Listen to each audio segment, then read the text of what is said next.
जहां आज संत आसाराम जी बापू आश्रम जहांगीरपुरा सूरत के अंदर राष्ट्रीय आयुर्वेदिक दिवस मनाया गया।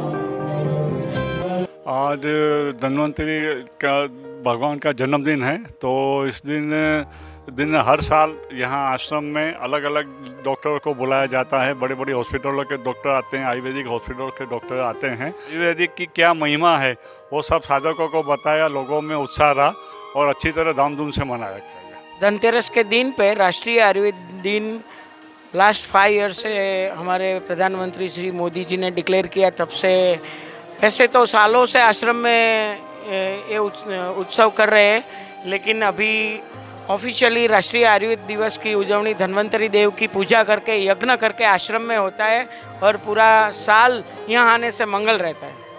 आप भी फार्मेसी चलाते हैं? मैं एक छोटी सी मेरी फार्मेसी चला रहा हूँ। पूरे इंडिया में सभी स्टेट में 550 से ज़्यादा प्रोडक्ट मैं मैन्युफैक्चर करके सप्लाई करता हूँ। मेरी फार्मेसी ISO GMP है, लेकिन मेरी फार्मेसी को आगे बढ़ाने में आश्रम संत श्री आसाराम जी बापू का आश्रम की फार्मेसी, उनके वैद्यराज, उसके अमर भाई उन सभी के पास इतना ज्ञान है, वो ज्ञान को मेरे फार्मेसी में मैंने लिया और मेरी उनकी गुणवत्ता को देख के मेरी फार्मेसी की भी गुणवत्ता मैं बढ़ा रहा हूँ। तो मेरा जो आश्रम बोलते हैं, जैसे सांदीपनी ऋषि का आश्रम था कि वहाँ से कृष्ण भगवान सीख रहे थे, ऐसे हम लोग छोटे छोटे फार्मेसी वाले भी यहाँ से सीख रहे हैं। पूरे भारत भर में आयुर्वेदिक चिकित्सालय है, आयुर्वेदिक फार्मेसी चलती है जी। तो क्या डिफरेंस है आसाराम जी बापू की फार्मेसी में, आसाराम जी बापू की दवाइयों में और बाहर की दवाइयों? वैसे मैं गलत नहीं बोलूँगा, मैं आपको सही बताऊँ कि बहुत सारी फार्मेसी प्रोफेशनल बेस पे चलती है। जहाँ एक आसाराम जी आश्रम की जो फार्मेसी है वो गुणवत्ता और कुछ कमाने का आशय नहीं रखती है। ऐसी बहुत सारी प्रोडक्ट्स है, गुणवत्ता के बारे में संत श्री आसाराम जी या फार्मेसी सबसे ऊपर है, ऐसा कहूँ तो वो उचित रहेगा। है कि बिगड़े हुए केस भी यहाँ संत आसाराम जी बापू आयुर्वेदिक केंद्र में आके लोग सही होके ये बात बिल्कुल सच है, क्योंकि इतने कॉम्प्लिकेटेड केस आते हैं और इतनी मोटी मोटी फाइल लाते हैं। और ये बात बिल्कुल सच्ची है कि गुरुदेव की कृपा से और उनके आशीर्वाद से और सब निष्काम सेवा करते हैं, उस भाव से सचमुच में मुझे भी आश्चर्य होता है कि इतने रिजल्ट मिल कैसे जाते हैं। क्योंकि मैं खुद पहले गवर्नमेंट नौकरी थी मेरी, और मुझे उतने रिजल्ट नहीं मिलते थे जितने इसमें मिलते थे। एक बार मैंने गुरुदेव को कहा था तो गुरुदेव ने यही बोला था, निष्काम सेवा में बल होता है। और हमारी शुरुआत से लेके यानी दवा भी निष्काम बनती है, बनाने वाले भी निष्काम, देने वाले भी निष्काम। और गुरुदेव के आशीर्वाद तो अतुलनीय है ही, उसके कारण सच में बहुत अच्छे रिजल्ट मिलते हैं। ये 5वां वर्ष है, 5 सालों से मना रहे हैं लगातार। ये भारत सरकार का निर्णय था कि धनतेरस को आयुर्वेद दिवस मनाया जाए, तो उन्होंने शुरू किया। तो अपना आश्रम भी राष्ट्रव्यापी कार्य में रहता है, सेवा कार्य में लगा रहता है, तो राष्ट्रीय कार्य समझ के हम लोग भी मनाते हैं। जैसे अभी धीरेन्द्र भाई से हमने बात की तो धीरेन्द्र भाई ने बताया कि भारत भर में जितनी भी फार्मेसी है, जितनी भी आयुर्वेदिक दवाई है, तो संत आसाराम जी बापू को हम श्रेय देना चाहेंगे कि गुणवत्ता में भी सबसे बेस्ट और एकदम कम कीमतों में। तो कैसे संभव हो पाता है? देखो, एक महापुरुष की देन है ये, संत श्री आसाराम जी बापू, आप भी जानते हैं।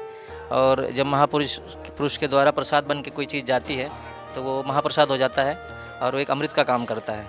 दवाइयाँ जो हम बनाते हैं सब बनाते हैं, ऐसा नहीं है कि हम बनाते हैं दूसरा कोई नहीं बनाता। वैसी दवाइयाँ उससे अच्छी भी बनाते होंगे लोग, लेकिन इन दवाइयों का जो चमत्कारिक फ़ायदा है, लाभ जो है, वो बापू जी का है। हम देख रहे हैं कि आदिवासी क्षेत्रों के अंदर गरीबों में आप लोग निःशुल्क संत आसाराम जी बापू आश्रम की तरफ से निःशुल्क दवाइयाँ दी जाती हैं। हाँ, जब भी जहाँ भी ज़रूरत होती है, गरीबों में हो या बाढ़ पीड़ित हो या अकालग्रस्त कोई जगह हो, जहाँ भी लगता है बापूजी को कि यहाँ सेवा करनी चाहिए, खोज के बापूजी वहाँ वैद्यों को, दवाओं को भेजते हैं, वहाँ सेवाएं करते हैं। आपने बताया कि संत आसाराम जी बापू आश्रम तरफ से जहाँ भी बाढ़ पीड़ित हो, जहाँ भी ज़रूरतमंद लोग हो, गरीब आदिवासी विस्तार हो, वहाँ सेवा कार्य चल रहे हैं। तो बापू 7 सालों से करीबन जोधपुर जेल के अंदर बंद है, तो क्या सेवा कार्य में कमी आई कि निरंतर वो भी जारी है? नहीं, हमारे जो सेवा कार्य हैं उसमें मुझे तो नहीं लगता कोई कमी है, उल्टा बढ़ोतरी मुझे लग रही है, क्योंकि हमारे काफ़ी डिपार्टमेंट आयुर्वेद के जो थे बंद से थे, वो बापूजी ने वहाँ से ही हमको प्रेरणा दी, हमको एक आशीर्वाद दिया और वो डिपार्टमेंट यहाँ शुरू हुए। उनके जाने के बाद भी कई डिपार्टमेंट आयुर्वेद के शुरू हुए और अच्छा रिस्पांस रहा, आयुर्वेदिक में अच्छी सेवाएं रही और अभी भी चल रही हैं। तो आपने देखा आज संत आसाराम जी बापू आश्रम जहांगीरपुरा सूरत के अंदर राष्ट्रीय आयुर्वेदिक दिवस मनाया गया। कैमरामैन अंजन के साथ नीलेश ठक्कर, संत श्री आसाराम जी बापू आश्रम जहांगीरपुरा सूरत से रफ्तार न्यूज़।